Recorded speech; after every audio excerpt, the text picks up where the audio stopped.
Pineapple Pizza Podcast discusses the histories, cultures, and beliefs of regions around the world.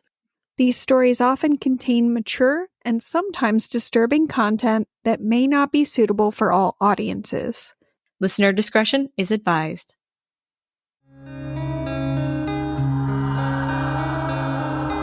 Welcome to Pineapple Pizza Podcast, where we serve up slices of mythology, cryptozoology, and urban legends.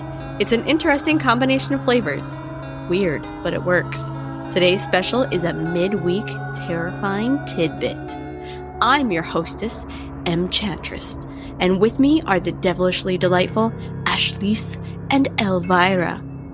Welcome, ladies. See, I feel like I need to do something spooky, but I've got no ideas. So, hi! I want to suck your blood! Well, this story's spooky, so I think it should be good. I hope you're ready for an unnerving story that is perfect to whet the appetite for October spookiness. Nice. Our story begins with the discovery of an unusual limestone statue unearthed at Lempa, Cyprus in 1878. And yes, I will likely be doing this voice the entire episode. Nice. I'm here for it. I mean, nice. That's awesome. And I totally dig it. You sound like Zach Baggins. I know. I'm going to use my Zach Baggins voice. I'm not gonna talk because I've got the one voice and then Blue from Blue's Clues, and neither of those are scary. No, Blue's not terribly spooky. Alright, according to the gypsythread.org, there aren't any records of the actual discovery of the statue, which I can say that after searching and searching, I can affirm that I too was unable to find any identifiers regarding its discovery. So it's unknown who found it, or under exactly what circumstances it was unearthed. The piece, which is estimated to date to somewhere around 3500 BCE, was thought to likely represent either a fertility statue or possibly a goddess, and was commonly known as the woman from Lem, which is lame because it was found in Lempa. So come on. They were like, people probably can't pronounce that, so we're going to shorten it. Lemb sounds way better than Lempa. I couldn't find an exact description of the size, but it does appear to be unusual in form for statues from that time and region. Most statues were cruciform, looking kind of like a cross if you don't get that, with arms stretched out to the sides, legs straight down, and long necks with goofy, blockish-looking heads, kind of like Minecraft. Okay, wait a second. Did you like Minecraft? Did you just say cruciform and then be like, in case you're dumb, it's a cross, Yeah. and then proceed to describe a cross shape? Yup. Just to drive it home. Just in case I'm hallucinating, I gotta check. You never know. People might be unfamiliar with the cross. The woman from Lem, however, seems to possess some pretty luscious curves.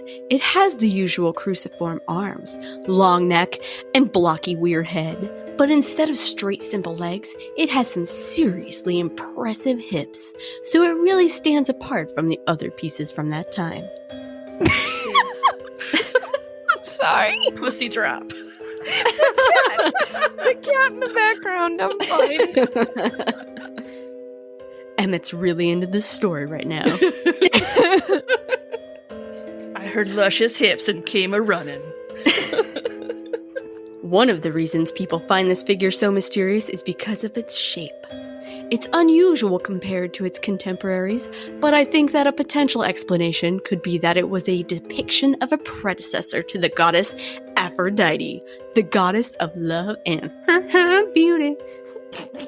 The reason I speculate this is because Cyprus, and particularly the region in which the statue was discovered, is said to be the birthplace birthplace of Aphrodite, so the idea that it was a fertility statue or goddess with those luscious hips, found in the birthplace of one of history's most famous goddesses of love, makes absolute sense.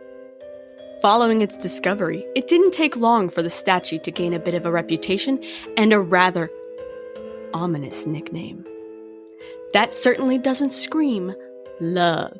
It is now known as the Goddess of Death, and it is thought to be one of the most cursed objects in existence. Nice. If we lick it, does that mean it's ours? I'm not sure you want to lick her. I mean, Aaron, go check out the Statue of Death. We're gonna leave you alone with it for an entire night and see what happens. Will he be alive in the morning? Let's find out. I'm guessing probably not, based on this, the history of this piece. The first person said to have owned it was Lord Elfont. Yep, like elephant, but not. He was likely a Brit, since Cyprus was a British colony at that time.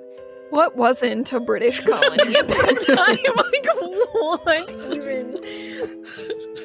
They kind of got around. Those whores. Within 6 years of acquiring the statue, the Lord and his entire family, 6 additional people, all died what have been described as mysterious deaths. The second owner was Ivor Minucci, and his whole family suffered from a similar fate within only 4 years of coming into possession of the statue. I think right about here is where I'd like to be. I don't know, if somebody offered me this thing, I'd say, thanks, but no thanks. But apparently all that death was not so off-putting to other people, because Lord Thompson Knoll was next up to get his hands on the artifact. And sure enough, within 4 years, everyone in his family was dead too. The rumored final private owner was Sir Alan Beaverbrook, because that is the most ridiculous name ever. Sounds like Beaverbrook. You just wanted to say beaver. I did. I was like, I need to sneak this in. Damn you. That's what she said, Aaron. Somehow, only most of Sir Beaver's family died. Lord Beaverton. Lord Beaverton. Of the Beaverton fame. He and all the other beavers in his family, including his wife and 2 daughters, suffered the curse of the Goddess of Death. But his 2 beaverless sons survived. And they were basically like, get this thing the fuck away from us. Okay, thanks. Okay, but did they make a really nice coat out of all the bells? Oh, God. They made a lovely top hat. Dad, you'll always be with me. Oh, God. And they were like, I say good day. And tipped the hat. I say good day. And they had a monocle, probably. I don't know. With a name like Lord Beaverton. They formed a quilting club with Ed Gein. Gross. So the sons wanted nothing to do with this figurine, so they donated it to what was then known as the Royal Scottish Museum in Edinburgh, which is now known as the National Museum of Scotland. And then the museum died. After 4 years. You might not be wrong. Initially, the museum was like, sweet, we're putting the sucker on display because it'll bring in the big bucks. Tosh on curses. But that was a mistake. The museum curator who'd handled the statue died within 1 year of acquiring it. Oh, it's speeding up now. That's when the museum basically came out with the world's longest pair of tongs and removed it from display. Okay, wait. So what you're saying is, if I handle it with the world's longest pair of tongs, and then put it in a box, and then send that box to my enemy, and they don't know what it is, they'll probably all die. I can guarantee it. I want to do it.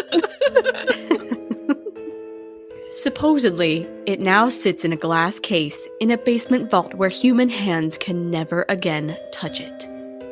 So everyone who was ever known to have touched this thing, aside from Sir Mr. Beaver's sons, were said to have died mysterious deaths. What's interesting, though, is that none of these people appear in any searches or archives. Granted, I didn't go for a deep dive, but I can't even find record of that lordship title ever existing. So, IDK. Further complicating the search is a complete lack of a timeline. We have no way of knowing when any of these people lived or died, or even a date for the donation to the museum on which to base a search. There also doesn't appear to be any record of the statue at the National Museum of Scotland either. Funny enough, as I was researching this, I saw a tweet from another podcast called Pinky Pod. They asked the museum whether the statue was in their inventory, and the museum basically said, IDK, you have to ask collections, cause that's not our issue. They don't know because Nicolas Cage came and stole it. And replaced it with the Declaration of Independence. True facts. Which you also don't want to touch, but only because it has old white man germs on it. There are images of the statue, and there does appear to be a plaque about its discovery in Cyprus, so the thing probably exists. Where it mysteriously disappeared to, no one really seems to know. Is it hidden away somewhere? Is it so cursed someone felt it should be erased from history? I can say that I found a site called Cyprus for Travelers, which talks about a display from a museum in Cyprus. This display shows a statue that is a dead ringer for the one cited elsewhere as the goddess of death. However, this page says that it's actually a double deity, so it's essentially two idols that intersect.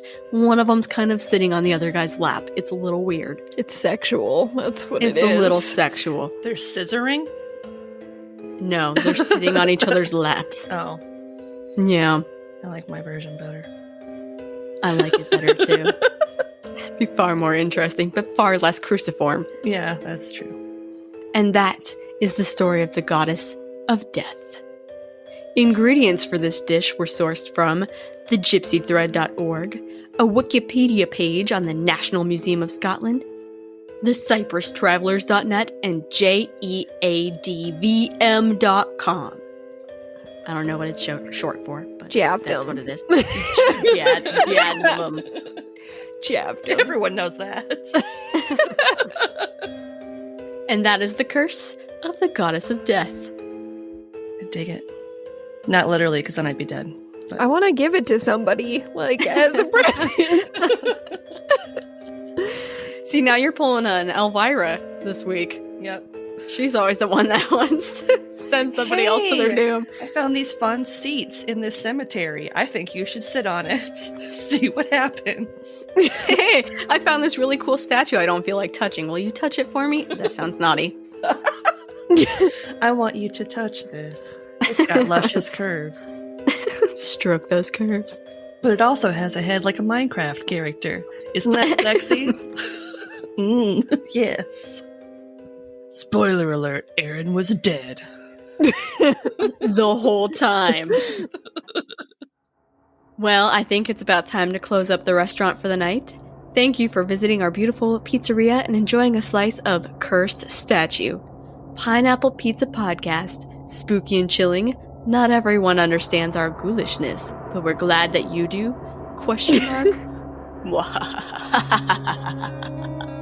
If you're enjoying the show and you'd like to help support us, check out our TeePublic shop for some amazingly fun and funny merch.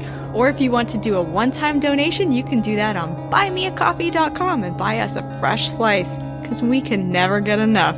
Of basically anything, if we're being honest. If you absolutely love the show and you want to check out some fantastic bonus content, you can become a donor on Patreon and earn all kinds of amazing benefits.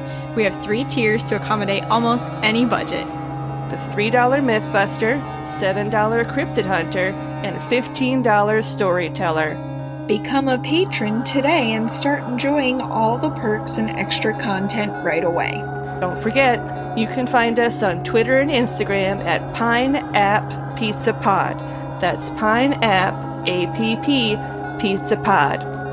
You can also send us questions, comments, and topic ideas at pineappapp pizzapod@gmail.com. Remember, there's the 2 P's in app. Otherwise, you're emailing someone else, and I don't want to be held responsible for that. Thanks for stopping in for some deliciously weird morsels, and just remember, no matter how you slice it, you're awesome. And we love you.